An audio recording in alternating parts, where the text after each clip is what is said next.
প্রেমিকের ডাকে সাড়া দিয়ে প্রেমিকের সাথে দেখা করতে যেয়ে কিশোরী শারীরিক সম্পর্কে লিপ্ত হয়। নবম শ্রেণীর এক ছাত্রীকে দলবদ্ধ ধর্ষণের দায়ে ফাঁসির রায় হয়েছে এই ৩ জনের। এই মামলায় খালাস পেয়েছেন মামলার প্রধান আসামি সাদিক। আসামি ধর্ষণের বিষয়টি স্বীকার করায় অভিযোগ প্রমাণিত হয় এবং তাদের মৃত্যুদণ্ড দেয়া হয় বলে জানান ট্রাইব্যুনালের পাবলিক প্রসিকিউটর ফজলুল হক। তবে প্রধান আসামি সাদিক এই মামলায় খালাস পেয়েছেন। আদালতে ভুক্তভোগী নিজেই জানান সাদিকের সঙ্গে শারীরিক সম্পর্কে তার সম্মতি ছিল, যা তার খালাসের ভিত্তি হয়। সেই ঘটনা দেখে ফেলে আবার ৩ জন ব্যক্তি।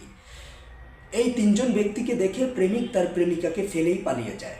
এই ৩ জন ব্যক্তি ওই কিশোরীর সাথে জোর জবরদস্তি করে শারীরিক সম্পর্ক করে। তারপরে মামলা হয়, ওই ৩ জনের বিচার হয়। শুধুমাত্র বিচার হয় নাই এই কিশোরীর প্রেমিকের, কেননা প্রেমিকের সাথে শারীরিক সম্পর্ক হওয়ার সময় প্রেমিকার সম্মতি ছিল, কিন্তু এই ৩ জন যখন শারীরিক সম্পর্ক করে তখন সম্মতি নাই, এই জন্যই ৩ জন ফেঁসে গেল।